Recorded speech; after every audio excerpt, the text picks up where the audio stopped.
ഷാരിസ് മുഹമ്മദ് എഴുതി ബിൻഡോ സ്റ്റീഫൻ സംവിധാനം ചെയ്ത ദിലീപ് ഏട്ടൻ്റെ ഏറ്റവും പുതിയ ചിത്രമാണ് പ്രിൻസ് ആൻഡ് ഫാമിലി എന്ന് പറയുന്ന ചിത്രം. ഈ ഒരു ചിത്രത്തിന് വളരെയധികം ഒരു പ്രത്യേകതയുള്ളതെന്ന് പറഞ്ഞു കഴിഞ്ഞാൽ ദിലീപ് ഏട്ടൻ്റെ 150ാമത്തെ ചിത്രമാണിത്. സിനിമയുടെ ടൈറ്റിൽ കാർഡിൻ്റെ ആ ഒരു സമയത്ത് അദ്ദേഹത്തിൻ്റെ പല സിനിമകളുടെയും ചെറിയ ചില ക്യാരക്ടേഴ്സിൻ്റെ ഒരു വീഡിയോ ഉണ്ടായിരുന്നു. ദിലീപ് ഏട്ടൻ്റെ പഴയ കാലങ്ങളിലെ അദ്ദേഹത്തിൻ്റെ പഴയകാല സിനിമകളെക്കുറിച്ച് ഓർക്കുന്ന ഒരു ചെറിയൊരു വീഡിയോ ആണ് മുമ്പിലുള്ളത്. സോ അത് കാണുമ്പോൾ ഉണ്ടല്ലോ, എനിക്ക് ഓർമ്മ വന്നത് ഒരു ഡയലോഗാണ്. 'കൊച്ചിരാജ' എന്നകത്ത് അദ്ദേഹം തന്നെ ദിലീപേട്ടൻ തന്നെ പറയുന്നൊരു ഡയലോഗുണ്ട്. "എനിക്കൊരു കഴിഞ്ഞ കാലം ഉണ്ടായിരുന്നു" എന്ന് പറയുന്നത്. ഇപ്പോഴത്തെ ഒരു യുവനടന്മാരും വിചാരിച്ചാലും അല്ലെങ്കിൽ ഇപ്പോഴത്തെ ഏതൊരു നടൻ വിചാരിച്ചാലും ചെയ്യാൻ പറ്റില്ല എന്ന് ഉറപ്പിച്ച് പറയാൻ പറ്റുന്ന ഒരുപാട് റോളുകൾ അദ്ദേഹം പണ്ട് ചെയ്തിട്ടുണ്ടായിരുന്നു. പക്ഷേ ഇപ്പോൾ എന്ത് പറ്റിയെന്ന് അറിയത്തില്ല. അങ്ങനത്തെ ഉള്ള റോളുകളൊന്നും അല്ലെങ്കിൽ മനസ്സിനെ ടച്ച് ചെയ്യുന്ന രീതിയിലുള്ള ഒരു റോളുകളൊന്നും അദ്ദേഹത്തിൻ്റെ കാണുന്നില്ല. പക്ഷേ ഇനിയും കൂടുതൽ വരുമെന്ന് നമുക്ക് പ്രതീക്ഷിക്കാം. ഞാൻ അതിലേക്ക് പോകുന്നില്ല. ഒരു 150ാമത്തെ ചിത്രമായതുകൊണ്ട് അദ്ദേഹത്തിന് ആദ്യം തന്നെ ഒരു അഭിനന്ദനങ്ങൾ അറിയിച്ചുകൊണ്ട് നമുക്ക് നമ്മുടെ വീഡിയോയിലേക്ക് കടക്കാം. പ്രിൻസ് ആൻഡ് ഫാമിലിയെക്കുറിച്ച് പറയുമ്പോൾ തികച്ചും ഇതൊരു ഫാമിലി ഓറിയൻറ്റഡ് ആയിട്ടുള്ള ഒരു സബ്ജക്റ്റാണ് ഇതിനകത്ത് ഉദ്ദേശിച്ചിട്ടുള്ളത്. അതോടൊപ്പം തന്നെ ഇപ്പം എന്താ പറയുക, നമ്മൾ സോഷ്യൽ മീഡിയ ഉപയോഗിക്കുന്ന ആൾക്കാരായാലും സോഷ്യൽ മീഡിയയിൽ കണ്ടൻറ് പോസ്റ്റ് ചെയ്യുന്ന ക്രിയേറ്റേഴ്സ് ആയാലും നിങ്ങൾക്ക് വേണ്ടിയിട്ടുള്ള ഒരു സിനിമയാണിത്. സോഷ്യൽ മീഡിയ ഉപയോഗിക്കുന്ന എല്ലാവർക്കും വേണ്ടിയിട്ട്. കാരണം ഈ ഒരു സിനിമയിലെ അവസാനത്തെ ഒരു 10-15 മിനിറ്റ് നേരം വളരെയധികം നല്ലൊരു മെസ്സേജ് ഈ ഒരു സിനിമയിലൂടെ കൊടുക്കുന്നുണ്ട് എന്ന് ഞാൻ വിശ്വസിക്കുന്നു. ഇപ്പോൾ സിനിമയിൽ ഈ ഒരു ക്യാരക്ടർ പ്രിൻസ് എന്ന് പറയുന്ന ഈ ഒരു ക്യാരക്ടറിനെ കുറിച്ച് നോക്കുകയാണെന്നുണ്ടെങ്കിൽ വളരെയധികം കുടുംബസ്നേഹിയായിട്ടുള്ള ഒരാളാണ്. അതോടൊപ്പം തന്നെ നല്ല ക്ഷമയുള്ളൊരു ക്യാരക്ടറാണ്. എനിക്ക് ആ ഒരു ക്യാരക്ടർ വളരെയധികം ഇഷ്ടപ്പെട്ടിട്ടുണ്ട്. ദിലീപേട്ടനെ നല്ലപോലെ ചെയ്തു വെച്ചിട്ടുണ്ട്. ബാക്കി എല്ലാവരുടെയും ക്യാരക്ടേഴ്സ് എടുത്ത് നോക്കുകയാണെന്നുണ്ടെങ്കിൽ എല്ലാവരും അവരവർക്ക് തന്നിട്ടുള്ള ക്യാരക്ടേഴ്സ് വളരെ മികച്ചമായിട്ട് തന്നെ ചെയ്തിട്ടുണ്ട്. ഇല്ല എന്നൊന്നും പറയുന്നില്ല. ഇതിൽ വേറൊരു ക്യാരക്ടറുണ്ട്. ചിഞ്ചു എന്ന് പറയുന്ന ഒരു ക്യാരക്ടറുണ്ട്. അത് നമ്മുടെ ഇൻ്റർവെൽ സമയം ആവുമ്പോഴത്തേക്ക് വരും. വെറുപ്പിക്കലെന്ന് പറഞ്ഞു കഴിഞ്ഞാൽ അങ്ങേ അറ്റത്തെ വെറുപ്പിക്കലാണ് ആ ഒരു കഥാപാത്രം ഈ ഒരു സിനിമയിൽ ഉദ്ദേശിച്ചിട്ടുള്ളത്. എങ്ങനെയൊക്കെ പ്രേക്ഷകരെ വെറുപ്പിക്കാമോ ആ രീതിയിലെല്ലാം വെറുപ്പിക്കുക, മാക്സിമം വെറുപ്പിക്കുക എന്നുള്ളതാണെന്ന് തോന്നുന്നു ചെയ്തിട്ടുണ്ടാവുക. പക്ഷേ തീർച്ചയായിട്ടും നല്ല രീതിയിൽ വെറുത്തു കേട്ടോ. വെറുപ്പിക്കുന്നത് പറഞ്ഞാൽ നെഗറ്റീവാ. അവർ അഭിനയിച്ചത് മോശമായെന്നല്ല ഞാൻ പറയുന്നത്. ആ ക്യാരക്ടർ ഭയങ്കര വെറുപ്പിക്കലായിരുന്നു എന്നാണ് പറയുന്നത്. അല്ലാതെ അവരുടെ അഭിനയം മോശമായിരുന്നു എന്നൊന്നും അല്ല പറയുന്നത്. കോമഡി രംഗങ്ങളുണ്ടോ എന്ന് ചോദിച്ചു കഴിഞ്ഞാൽ തീർച്ചയായിട്ടും കോമഡീസും കാര്യങ്ങളൊക്കെ ഇതിനകത്തിലുണ്ട്. പക്ഷേ ദിലീപേട്ടൻ്റെ കഴിഞ്ഞ കുറച്ച് സിനിമകൾ നോക്കുകയാണെന്നുണ്ടെങ്കിൽ കുറച്ച് വളിപ്പൻ കോമഡീസ് ഉണ്ടായിരുന്ന കുറച്ച് കാലഘട്ടം ഉണ്ടായിരുന്നു. അതായത് എന്താ, ഇപ്പം ഞാൻ സിനിമയൊന്നും എടുത്ത് പറയുന്നില്ല. കുറച്ച് നിങ്ങൾക്ക് അറിയാം, കുറച്ച് സിനിമകൾ എടുത്ത് നോക്കുമ്പം എന്ത് എന്ത് എന്ത് കോമഡിയാണെന്നൊക്കെ നമുക്ക് ചിന്തിച്ച് പോകുന്ന അവസ്ഥയാണ്. അങ്ങനത്തെ സാധനങ്ങളൊന്നും ഇതിനകത്തിലില്ല. പക്ഷേ ചില കോമഡീസ് ഒന്നും എനിക്ക് വർക്കൗട്ട് ആയിട്ടില്ല. എന്തോ എനിക്ക് പേഴ്സണലി ഉള്ളതാണ്. ചില കോമഡീസ് എനിക്ക് വർക്കൗട്ട് ആയിട്ടില്ല. പക്ഷേ ചിലത് വർക്കൗട്ട് ആയിട്ടുണ്ട്. ഒട്ടും ഞാൻ പ്രതീക്ഷിച്ചില്ല. ഒരു കഫറ്റീരിയയിൽ വെച്ചിട്ടുള്ള ആഹ്, ഒരു സീനുണ്ട്. അത് നല്ല രസമുണ്ട് കാണാൻ. സർപ്രൈസാണ്. നിങ്ങൾ കാണുമ്പോൾ നിങ്ങൾക്കിത് മനസ്സിലാവും. സിംഗിൾ പെർസെന്റുകൾക്കെല്ലാം എന്നെപ്പോലെ നിൽക്കുന്ന സിംഗിളായിട്ടുള്ള വസന്തങ്ങൾക്കെല്ലാം ഒരു പേടി സ്വപ്നമാണ് ആ ഒരു കോമഡി എന്ന് പറയുന്നത്. എനിവേസ് ബാക്കി സിനിമ ഓവറോൾ നോക്കുമ്പോൾ ഇതൊരു മോശം സിനിമയാണെന്നൊരിക്കലും ഞാൻ പറയത്തില്ല.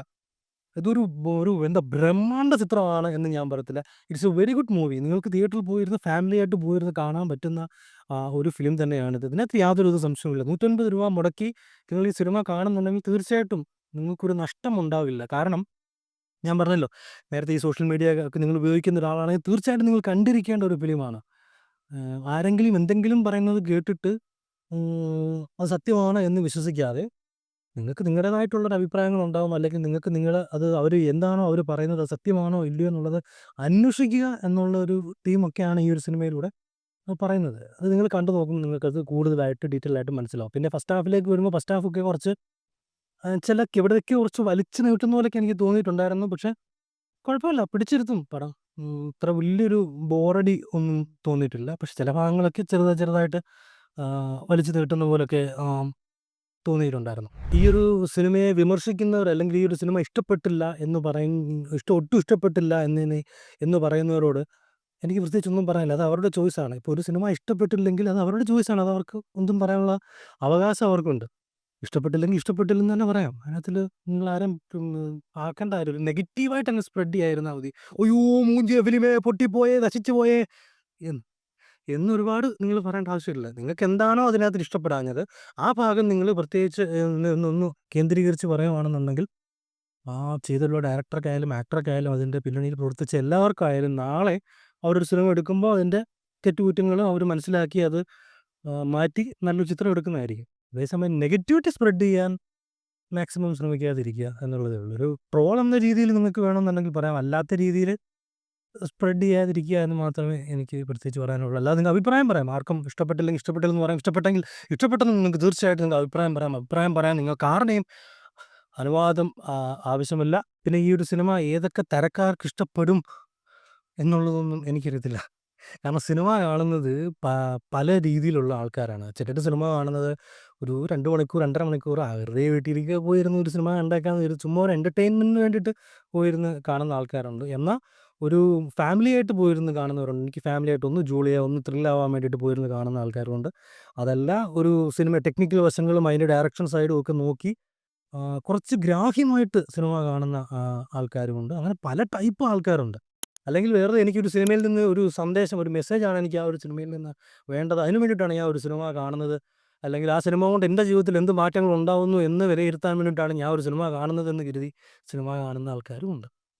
ഇതിൽ ഈ ടെക്നിക്കൽ സൈഡ് അല്ലെങ്കിൽ ഒരുപാട് ഗ്രാഹ്യമായിട്ട് ഒരു ചെറിയ മിസ്റ്റേക്ക് വരെ എടുത്ത് ചൂണ്ടിക്കാണിക്കുന്ന ആൾക്കാർ ആണ് നിങ്ങളെങ്കിൽ ദയവുചെയ്ത് ഈ സിനിമ കാണാതിരിക്കുക. നിങ്ങൾക്കൊരു ഒരു നോർമൽ ഫിലിം, ഒരു ദിലീപ് എന്ന് പറയുന്നൊരു ആക്ടർ ഇതിനകത്തിലില്ല, വേറൊരാളാണ് എന്ന് വിചാരിക്കുക. നോർമൽ ഒരു ഫിലിം കാണുന്നത് പോലെ നിങ്ങൾക്ക് പോയിരുന്ന് കാണാൻ പറ്റുമെങ്കിൽ തീർച്ചയായിട്ടും നിങ്ങളെ ഈ ഒരു സിനിമ നിരാശപ്പെടുത്തില്ല എന്ന് തന്നെയാണ് ഞാൻ വിശ്വസിക്കുന്നത്. ഈ സിനിമ കൊണ്ട് അവർ ഏറ്റവും കൂടുതൽ ഉദ്ദേശിക്കുന്നത് എന്താണെന്ന് വെച്ച് കഴിഞ്ഞാൽ, ഇപ്പം സോഷ്യൽ മീഡിയയിൽ ആരെങ്കിലും എന്തെങ്കിലും ഒന്ന് പറഞ്ഞു എന്ന് വെച്ചുകൊണ്ട് അതാണ് സത്യം എന്ന് വിശ്വസിച്ചുകൊണ്ട് ആ പോയി അവരുടെ നെഞ്ചത്ത് പോയി പൊങ്കാല ഇടുന്ന ആൾക്കാരുണ്ട്. അവർക്ക് വേണ്ടിയിട്ടുള്ള ഒരു സിനിമയാണ് അങ്ങനെ കാണുന്നവർ. അതേപോലെ സോഷ്യൽ മീഡിയ എന്ന് പറയുന്ന ഈ ഒരു പ്ലാറ്റ്ഫോം പലർക്കും എന്താ പറയുക, ഒരു കണ്ടന്റ് ബേസ്, നിങ്ങൾക്ക് കണ്ടന്റ് വേണോ? അതുകൊണ്ട് എന്ത് തെണ്ടിത്തരം നിങ്ങൾക്ക് പറയാം എന്നുള്ളൊരു രീതിയിലേക്ക് പൊക്കോണ്ടിരിക്കുകയാണ്. എല്ലാവരും അല്ല, ചിലരങ്ങനെ പൊക്കോണ്ടിരിക്കുന്നുണ്ട്. ലൈക്കിന് വേണ്ടിയിട്ടും കമൻറ്റിന് വേണ്ടിയിട്ടും സബ്സ്ക്രിപ്ഷന് വേണ്ടിയിട്ടും വേണ്ടി ചുമ്മാ എന്തും വായി തോന്നിയത് വിളിച്ചു പറയാം എന്നുള്ളൊരു രീതിയിലേക്ക് പൊക്കോണ്ടിരിക്കുകയാണ് ശരിക്കും പറഞ്ഞു കഴിഞ്ഞാൽ. ഒരു ഇതൊക്കെ എന്ന് മാറുമെന്നുള്ളത് അവരെന്തായാലും മാറാൻ പോകുന്നില്ല. നമ്മളെങ്കിലും ഇതൊക്കെ ആരെങ്കിലും എന്തെങ്കിലുമൊക്കെ പറയുമ്പോഴത്തേക്ക് അത് സത്യമാണോ ഇല്ലയോ എന്നുള്ളത് വീണ്ടും ഒന്നും കൂടെ എവിടെയും നോക്കി മനസ്സിലാക്കിയതിന് ശേഷം മാത്രമേ ഒരാളെ ജഡ്ജ് ചെയ്യാവൂ എന്നതാണ് ഈ ഒരു സിനിമയുടെ ഏറ്റവും വലിയൊരു മെസ്സേജ് ഇതിനകത്തിൽ ഞാൻ കണ്ടിട്ടുള്ളത്. അപ്പം ഞാൻ പറഞ്ഞതുകൊണ്ട് നിങ്ങൾ പോയി കാണണമെന്നില്ല. അതേപോലെ മറ്റൊരാൾ സിനിമയുടെ നെഗറ്റീവ് പറഞ്ഞതുകൊണ്ട് കാണരുത് എന്നുമില്ല.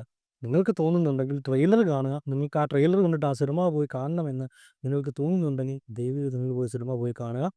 അതുപോലെ നിങ്ങൾക്ക് നിങ്ങളുടെ അഭിപ്രായങ്ങൾ ഈ വീഡിയോയെക്കുറിച്ചുള്ളതും അതോടൊപ്പം തന്നെ ഈ സിനിമയെക്കുറിച്ച് കണ്ടു കഴിഞ്ഞ ഒരാളാണെന്നുണ്ടെങ്കിൽ ഈ സിനിമയെക്കുറിച്ചുള്ള അഭിപ്രായം നിങ്ങളുടെ താഴെ കമൻറ്റ് ചെയ്യും എന്നുള്ള ഒരു വിശ്വാസത്തിൽ നമുക്ക് അടുത്തൊരു വീഡിയോയിൽ കാണാം.